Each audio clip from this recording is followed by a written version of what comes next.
आज हम आपको ऐसी 7 कमजोरियों के बारे में बात करेंगे जिसके विषय में आप जान करके उस कमजोरी को अपनी ताकत के रूप में बदलकर अपने आप को एक मजबूत इंसान बना सकते हैं।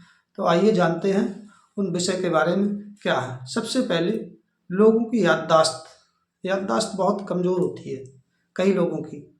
दूसरा, बहुत सारे लोग पढ़ने लिखने में कमज़ोर होते हैं। तीसरा है सोशल मीडिया का बहुत ज़्यादा लोग यूज कर रहे हैं आज की डेट में। चौथा है बहुत जल्दी दूसरों लोगों से प्रभावित हो जाते हैं। पांचवा है जल्दी विश्वास कर लेते हैं। छठा है बात बात पर शक करना, ये अच्छी बात नहीं होती है। सातवां है सुनना कोई नहीं चाहता है, सुनाना सभी चाहते हैं। तो ये 7 ऐसे विषय हैं। इनमें से यदि आप किसी भी विषय में कमज़ोर हैं तो उसको अपनी ताकत के रूप में कैसे इस्तेमाल करें, आइए जानते हैं इस विषय के बारे में विस्तार से।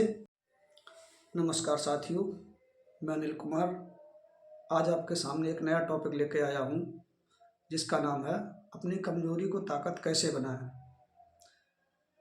हर एक व्यक्ति किसी न किसी फील्ड में कमज़ोर होता है।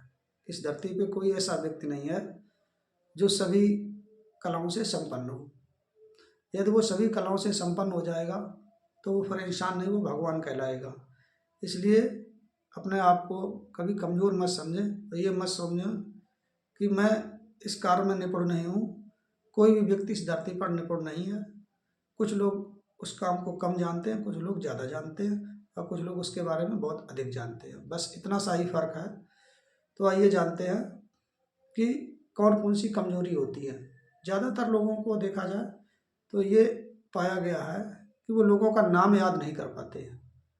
वहीं पर बहुत सारे लोग ऐसे होते हैं जो किसी भी विषय को याद नहीं कर पाते हैं, या बहुत सारे लोगों को पढ़ना लिखना पसंद नहीं होता है। बहुत सारे लोगों को ये सब चीज़ें ऐसी होती हैं जिसमें आदमी को आलस आता है। तो ऐसा क्यों होता है, तो आइए इसके बारे में आज विस्तार से चर्चा करते हैं। सबसे पहले बात करते हैं नाम याद रखने की। हम जब किसी व्यक्ति से मिलते हैं, कई बार आपने देखा होगा, तो हम उस व्यक्ति का नाम ही भूल जाते हैं, जबकि उसके पहले वो व्यक्ति हमसे बहुत बार मिला होता है। हम उसके साथ बहुत समय तक साथ में भी रहे होते हैं। फिर भी हम अचानक से जब कोई वो व्यक्ति हमें बहुत समय बाद मिलता है तो हम उसका नाम भूल जाते हैं। तो ये जो हमारा मन है, मस्तिष्क है, ये 2 भागों में डिवाइड है, कॉन्शियस माइंड और सबकॉन्शियस माइंड। कॉन्शियस माइंड जो हमारा है, इसमें सोचने विचारने की, समझने की, अध्ययन करने की क्षमता होती है। वहीं पर दूसरा जो सबकॉन्शियस माइंड है, इसमें विचारों को स्टोर करने की कैपेसिटी होती है।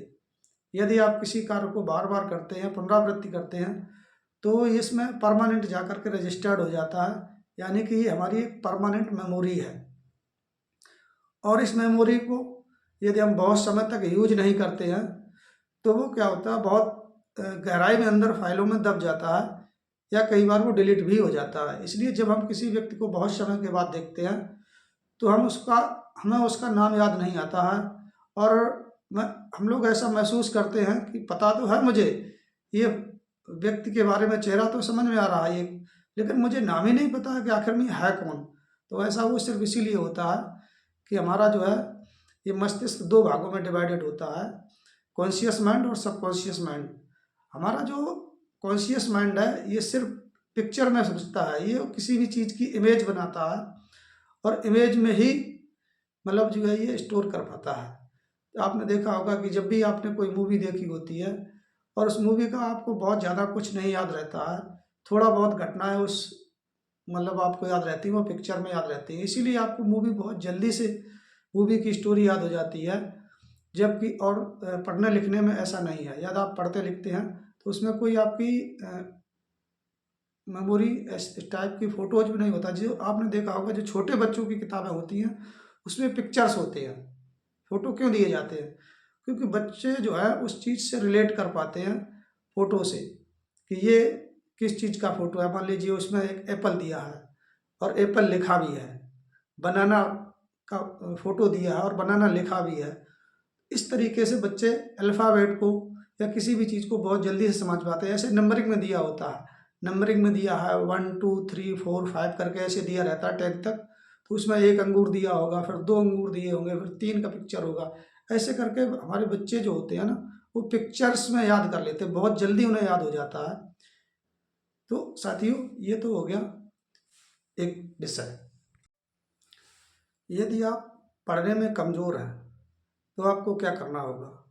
मान लीजिए कि जैसे ही कोई विषय को आप लेते हैं, पढ़ना शुरू करते हैं और आपको वहाँ पर तुरंत नींद आने लगती है, आलस आने लगता है, तो आप क्या करें, थोड़ी देर के लिए उस स्थान से हट जाएं और थोड़ा सा टहल लें 10-5 मिनट के लिए।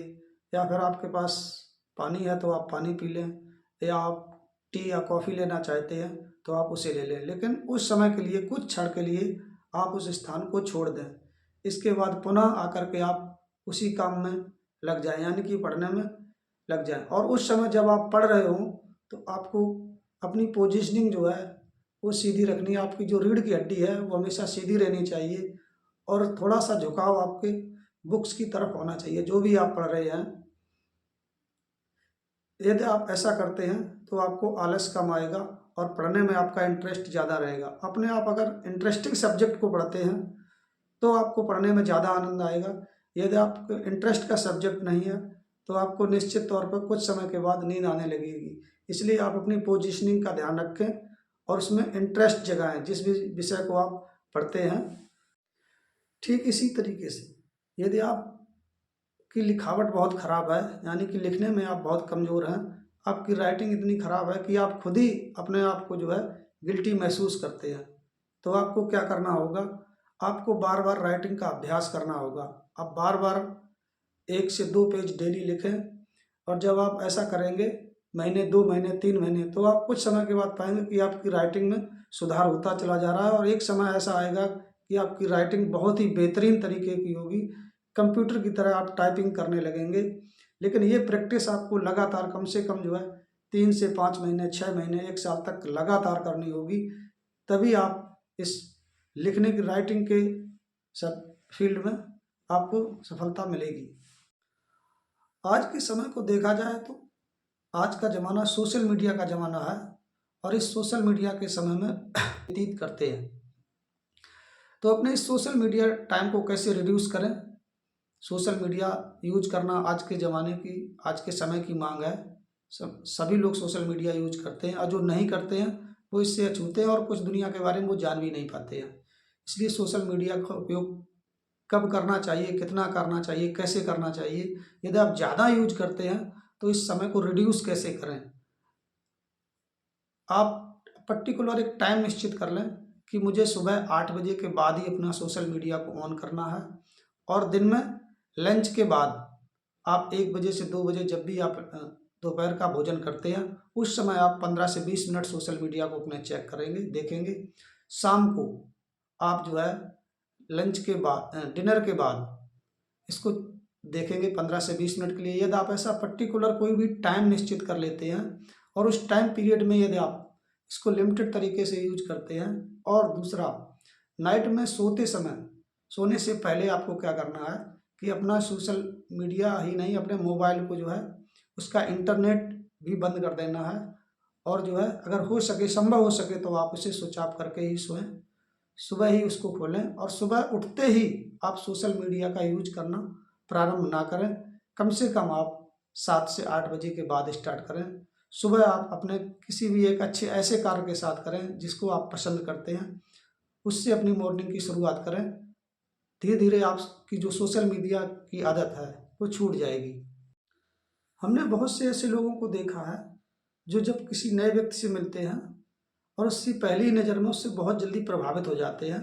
उसके हाव भाव देख करके, उसका डील डॉल या उसकी भाषा शैली को पहली बार में देख करके जज कर लेते हैं और उसे फॉलो करना शुरू कर देते हैं, जबकि साथियों ऐसा नहीं है। यदि आप किसी व्यक्ति को जानना चाहते हैं, उसके बारे में समझना चाहते हैं, तो आपको समय लगेगा।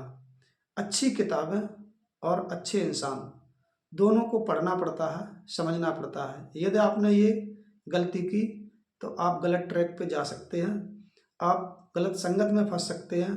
इसलिए जब भी किसी नए व्यक्ति से मिलें तो सबसे पहले उसे कुछ समय तक के लिए जांचें, परखें, समझें और उसे पढ़ने का प्रयास करें। इसके बाद ही आप दोस्ती का हाथ बढ़ाएंगे तो ये आपके जीवन के लिए बहुत ही बेहतर होगा। ठीक उसी तरीके से जब आप किताबों का चुनाव करते हैं तो आप सोच समझ कर करें, जो आपके जीवन के लिए उपयोगी हो ऐसी ही किताबों को आप चूज करें, चिन्हित करें और उन्हें पढ़ें। जब तक आप पढ़ेंगे नहीं तब तक इन किताबों से आपको कुछ भी मिलने वाला नहीं है, क्योंकि अच्छी किताबें और अच्छे इंसान को पढ़ना और समझना पड़ता है। हमने बहुधा ऐसा पाया है कि बहुत सारे लोग ऐसे हैं जो किसी भी बात पर शक करते हैं, बार बार में उन्हें शक आता है। सपोज कीजिए कि एक व्यक्ति अपने घर से निकलता है और अपने रूम को लॉक करता है, और लॉक करने के बाद उसने चेक भी कर लिया है कि हमारा ताला ठीक से लगा है। इसके बावजूद भी वो कुछ दूरी तक जाता है और इसके बाद फिर आकर के अपने कमरे का ताला चेक करता है। दूसरी तरफ उसे एक और चीज़ शक होता है कि जैसे वो ट्रैवल करने के लिए घर से निकला जा रहा है, उसने अपने पर्स में पैसे काउंट करके रख लिए। रखने के बाद एक बार उसने चेक किया, 2 बार चेक किया, 3 बार चेक किया, ऐसा उसको कई बार महसूस होता है कि हाँ, क्या मेरे पास इतने पैसे हैं? तो ये एक प्रकार का फोबिया होता है। तो इस प्रकार के फोबिया से आप बचें। बहुत सारे लोगों को इस टाइप का फोबिया होता है, वो उनको पता ही नहीं होता कि ये एक प्रकार की मतलब बीमारी है। तो असल में इस चीज़ से निजात कैसे पाएँ? यदि आप कॉन्फिडेंटली आपने एक बार किसी चीज़ को, इस काम को कर लिया, कोई इसमें से किसी भी काम को इस प्रकार के, तो आप निश्चिंत हो जाएं कि हाँ मैंने किया है। दृढ़ निश्चय कर लें, बार बार उस पर आप शक ना पैदा करें। शक जो है बेशक, एक कहावत है कि बेशक में जो शक के शिकार होते हैं, सच कहता हूँ मरघट के शिकार होते हैं। बोलना कोई नहीं चाहता है और बोलना सभी चाहते हैं। क्या बोलना है ये बहुत ही कम लोगों को पता होता है।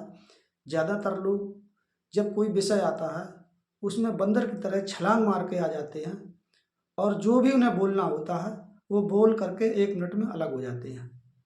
और कुछ तो ऐसे लोग होते हैं जो उस फील्ड के एकदम एक्सपर्ट बन जाते हैं, और उसमें जितने भी लोग बैठे होते हैं वहाँ पर, उसमें से सबसे ज़्यादा बढ़ चढ़ कर बोलने में हिस्सा लेते हैं, जबकि वो लोग सुनते बहुत कम हैं। जबकि असली जो ताकत है वो सुनने में है। यदि आप लोगों को सुनेंगे, समझेंगे, तो ही एक आप अच्छी तरीके से आप उन लोगों को ऑब्जर्व करके एक अपना फाइनल डिसीजन दे पाएंगे, समझ पाएंगे लोगों को। तो बोलने से ज़्यादा ज़रूरी होता है लोगों को सुनना। यदि आप लोगों को ठीक से सुनते हैं तो ही आप सही से बोल पाएंगे। आपने देखा होगा कि जो हमारे न्यायालय होते हैं वहाँ पर जो जज होता है वो सिर्फ दोनों पक्षों को सुनता है, दोनों पक्षों के वकीलों की बातों को बढ़िया ध्यान से सुनता है, और सुनने के बाद ही उसी पर वो जजमेंट करता है। ऐसा नहीं है कि बिना सुने उसने अपना निर्णय दे दिया हो। कभी भी ऐसा नहीं हुआ है कि जज ने जो है दोनों पक्षों को नहीं सुना और निर्णय दे दिया। अगर ऐसा कोई भी जज करता है तो ये गलत है, मतलब उसे जज ही नहीं कहा जा सकता। जब किसी पहलू को आपने देखा ही नहीं और निर्णय दे दिया तो वो जज कैसा, वो जजमेंट कैसा? तो इसलिए सबसे पहले आपको किसी भी विषय पे यदि आप बातचीत करते हैं तो बोलने से पहले उस विषय के बारे में सुनना जरूरी है। तो साथियों, ये भी एक स्किल है, इसको आप डेवलप कीजिए कि आपको बोलने से ज़्यादा सुनना कैसे है।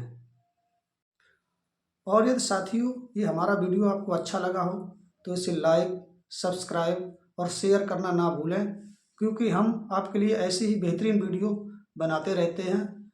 यदि आप इसे लाइक और सब्सक्राइब शेयर करेंगे तो इसका नोटिफिकेशन सबसे पहले अगले वीडियो आपके पास पहुंचेगा। इसलिए इसे लाइक, सब्सक्राइब और शेयर करना ना भूलें। धन्यवाद।